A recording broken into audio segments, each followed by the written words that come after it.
Salam Indonesia, salam Nusantara dari Sabang sampai Maroko, dari Malang sampai Pulau Rote. Mantala iman kita, mantala kasih kita, mantala pengharapan kita tentunya dalam menjadi Tuhan itu selamat kita dan juru selamat dunia. Jangan katakan bahwa Yesus bukan Tuhan, jangan katakan pula bahwa Yesus bukan juru selamat. Dia adalah Tuhan, dia adalah juru selamat. Kalau engkau percaya, engkau akan diselamatkan. Kalau tidak percaya, engkau akan diselamatkan. Yohanes 3:36, Yohanes 4 ayat 6, Yesus sudah berkata, akulah jalan dan kebenaran dan hidup. Tiada seorang sampai kepada Allah kalau tidak melalui aku. Dan Kisah 4 ayat 12 mengatakan, dan keselamatan tidak dalam siapapun juga selain dalam dia, Yesus Kristus. Karena di bawah kolong langit 3 nama lain yang diberikan kepada manusia yang paling kita diselamatkan. Yohanes 3:16, karena begitu besar kasih Allah akan dunia ini sehingga ia mengaruniakan anaknya yang tunggal supaya setiap orang yang percaya kepadanya tidak binasa melainkan beroleh hidup. Saya saudara, kita semua yang percaya memperoleh hidup. Dan kalau percaya kalau itu mau akan selamatkan. Kisah 16 ayat yang ke-31. Roma 10 ayat 9 sampai 11, dengan hati percaya engkau dibenarkan, dengan mulut mengaku engkau selamat. Orang yang percaya tidak akan dipermalukan. Mantap. Dan selamat sore bagi kita semuanya, kiranya kekuatan Tuhan, kekuatan firman, kekuatan roh kudus, kekuatan iman akan menyertai kita senantiasa. Di nama Tuhan, sebelum kita mendengarkan firman Allah, mari kita berdoa. Terima kasih, kiranya Tuhan menolong kami untuk terus menyatakan segala kasih-Mu, kemurahan-Mu, pertolongan di dalam dan kasih firman-Mu, dan benar kami tetap mengalami kekuatan kesehatan dan dalam nama Yesus. Amin. Kita membaca satu ayat, walaupun ada beberapa ayat, tapi nanti bisa dibaca kalau saya menyebutkan. Ya. Di dalam ayat Amsal 20 ayat 1, anggur adalah pencemooh, minuman keras adalah berhibu, tidak bijak orang terkuyung-kuyung karenanya. Ini tema kita adalah peringatan Tuhan. Dikatakan yang pertama, jangan mabuk. Ya. Kalau kita melihat orang mabuk, itu suka melakukan kekerasan, suka mencaci maki. Saya sudah terlalu sering melihat orang mabuk, lalu tanpa babi bube, kita lewat, dia sakit, dia caci, dia apa, sesuka-sukanya. Ya kadang-kadang saya lapor teman. Dalam arti saya mengkontak polisi. Kenapa? Ada orang suka mabuk, lalu mengganggu orang. Dan kalau itu dilakukan, biasanya saya akan, kalau dia minum tenang-tenang saja, mungkin tidak ada masalah. Tapi kalau dia sudah mabuk, ngoceh, mulai melakukan hal-hal yang tidak baik, nah itu biasanya saya akan call polisi. Kenapa? Kita kadang-kala kalau kita yang melarang justru diajak berantem. Kalau aparat kan bisa disisikan dulu ya. Nah, jadi jangan mabuk. Yang kedua dikatakan, jangan menanggung risiko orang lain. Ayat yang ke-16, saya bacakan. Siapa mengumpat, membuka, sebab itu jangan engkau bergaul dengan orang yang bocor. Ambillah pakaian orang yang menanggung orang lain, dan tahanlah dia sebagai sandera ganti orang asing. Artinya begini, bahwa jangan menanggung risiko orang lain. Saya seringkali ya dibuat untuk menjadi penanggung bagi orang lain. Sekali saya mau, tetapi itu sungguh sangat menyusahkan saya. Ya. Menyusahkannya bagaimana? Orang itu datang kepada saya tidak punya utang, tapi orang itu datang kepada saya. Karena saya ya mengatakan ya sebenarnya. Dan pada akhirnya berapa kali saya bayar, dan kemudian setelah itu, lalu kemudian orang itu terus pada saya marah terus. Bapak, memang saya dan saya sudah lakukan apa yang menjadi kewajiban. Saya sudah berapa kali tanggung kan, tapi jangan Bapak memaksa saya untuk bukan saya yang punya utang. Yang punya utang itu bukan saya. Kalau Bapak lakukan lagi kepada saya lapor kepada apa. Dan sejak itu dia tidak pernah lagi datang kepada mereka. Apalagi dengan jabatan yang dia miliki. saya yang berhutang. Dia boleh tahu hukum sebenarnya.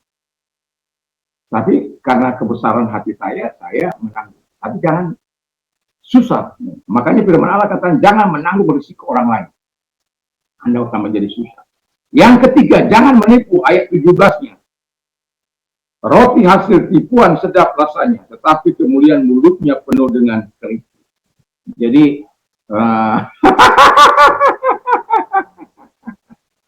dulu kan kita biasa, waktu belum bertobat itu biasa begitu-begitu. Enak aja, tidak tanpa berdosa, karena sudah mati. Sudah dead conscious. Kesadaran hati kita itu tidak ada, sudah mati. Ya, jadi jangan menipu. Ya. Terus dikatakan jangan korupsi, 21 ayat 21-nya. Jangan korupsi. Milik yang diperoleh dengan cepat pada mulanya akhirnya tidak diberkati. Jadi jangan suka korupsi. Ya, orang yang korupsi seperti apa dikatakan seperti ayam hutan yang mengerami yang tidak diperlukan, itu sesuatu yang jahat. Tetapi bangsa ini menjadi miskin karena para koruptor. Dan anehnya negara tidak mengambil harta yang sudah dikorupsi. Hanya mungkin yang tertangkap tangan atau hasil penggeledahan. Tetapi hasil keseluruhan yang dikorupsi tidak pernah diambil kembali. Dan itu sebabnya para koruptor senang-senang saja. 1 T paling denda 2 M. 18 tahun. Kalaupun paling lama. Dan potong ini, potong itu. Dan lain sebagainya. Keluar 10 tahun. Dan dia sudah menikmati ratusan M bisa dinikmati. Walaupun dia bergaul di tengah masyarakat, tapi orang tidak melihat itu. Orang melihat kekayaan. Tapi bagi orang benar, engkau tidak akan diberkati. Artinya, kalau tidak diberkati itu, engkau walaupun banyak kekayaan, engkau tidak akan mengalami damai sukacita Tuhan dalam hidupmu. Tidak akan mengalami pemeliharaan Tuhan. Engkau mungkin akan menjadi sakit-sakitan oleh karena anak-anak mungkin akan menjadi penjahat harta dan korupsi karena engkau memberikan darah yang tidak halal kepada mereka dan hasil nafkah yang kau korupsi. Jangan pikir itu membawa sesuatu yang berguna bagi diri. Yang diperoleh dengan sukacita, yang diperoleh dengan kebenaran, itulah yang membawa sukacita.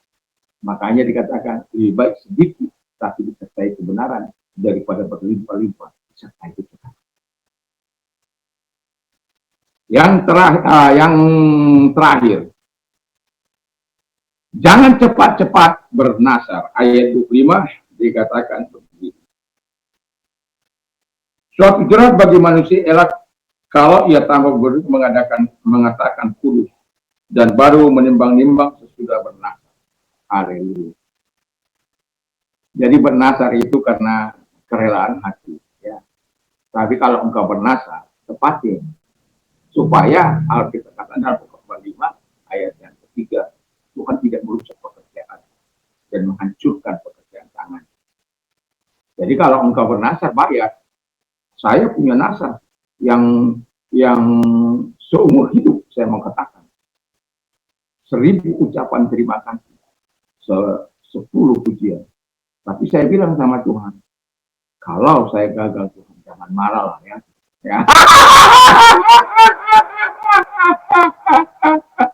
Jangan marah lah. Ya, saya sudah membayar nasar saya sampai tadi yang 1000 ucapan terima kasih sudah saya bayar. Jadi walaupun pujiannya belum, ya sebentar kita selesaikan. Ada nyanyian pagi, ada nyanyian siang, ada nyanyian sore. Ya. Artinya ketika pagi ini saya sedang rekaman, sebenarnya saya sudah mengucapkan dalam doa saya kepada Tuhan, dalam doa keliling saya kepada Tuhan, mengucapkan terima kasih saya kepada Tuhan. Jadi 1000 ucapan terima kasih, 10 pujian kepada Tuhan. Sebab bisa katakan kalau saya gagal, janganlah Tuhan marah. Karena tidak bisa saya pungkiri kadang-kala saya gagal karena kesibukan dan ingin tidak sampai 1000.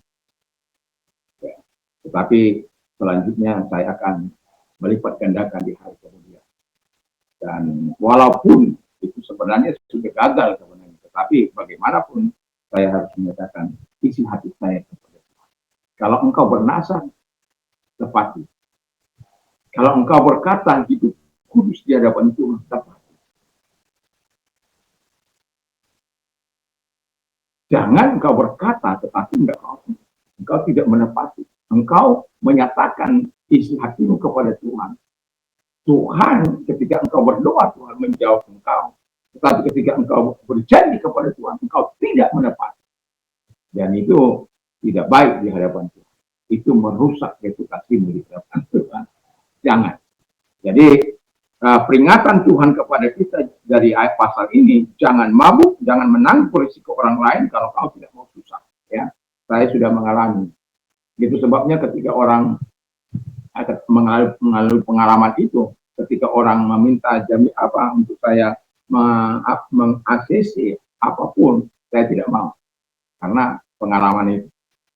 Juga jangan menipu. Jadi kalau orang lain hidup bisa menipu orang lain untuk kehidupannya, dan itu jahat, dan itu menghancurkan masa depan keluarga. Jangan lakukan, dan jangan korupsi. Hasil korupsi tidak pernah membawa kebaikan. Walaupun engkau dilihat mentereng, tapi di hadapan Tuhan engkau sampah. Sampah itu kamu tahu dibuang ke tempat yang tidak layak, dan hidup seperti itu di hadapan Tuhan. Neraka bagi. Jangan cepat-cepat berkata. Kalau engkau bernasar, baik. Dan kalau saya bernasar sudah beberapa tahun ini, saya bersyukur pada Tuhan masih sanggup untuk bisa menyatakan nasar saya. Walaupun saya bilang sama Tuhan, kalau saya gagal, janganlah engkau marah. Tapi bukan berarti saya terus-terusan tidak membayar nasar. Setiap hari. Dan yang mau saya katakan, karena nasar itu, saya semakin sadar betapa perlunya saya Tuhan. Betapa saya memerlukan hati Tuhan, pikiran Tuhan, hidup di dalam Tuhan. Dengan berkata syukur saya kepada Tuhan, itu mendekatkan saya. Kalau saya gagal, saya minta ampun kepada Tuhan. Saya ingat nasar saya, maka saya akan mengucap syukur. Terima kasih. 1000 ucapan terima kasih. Syukur saya kepada Tuhan. Dan 10 pikiran saya itu bisa naik kepada Tuhan. Dan semoga hari-hari ke depan pun akan naik mengagungkan Tuhan. Karena saya tidak bernasar untuk meminta kekayaan ini dan itu. Tetapi ketika Tuhan menolong kita dalam berbagai banyak hal, harusnya lakukan memberi yang terbaik melalui nasar. Ucapan terima kasih kita, syukur kita, dan lain sebagainya. Tuhan Yesus memberkati. Mari kita tunduk kepala kita berdoa. Terima kasih Bapa di surga, biarlah kami mengindahkan peringatan-peringatan Tuhan dalam kehidupan kami sebagai orang yang percaya. Di dalam nama Yesus Kristus, dan kami juga berdoa kepada mereka yang sakit, apapun sakit penyakitmu, dalam nama Yesus, dalam sakit penyakit apapun keluar dan oleh biru Yesus. Terima kasih Bapa di surga. Dan kalau bilang kau sedang melakukan arah kata kepada Tuhan, dan kita mohon kepada Tuhan.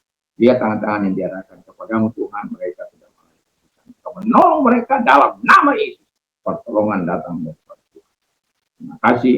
Kami percaya Engkau menolong mereka, memberikan mereka kelegahan, karena Tuhanlah satu-satunya sumber jawaban. Di dalam nama Yesus Kristus. Haleluya. Amin. Selamat malam, selamat kita beraktivitas. Dan kalaupun ada kan orang bekerja sampai jam 12 gitu ya. Dan apapun yang sedang kita kerjakan, Tuhan. Tapi yang mau saya katakan adalah kalau Anda mau istirahat, jangan lupa untuk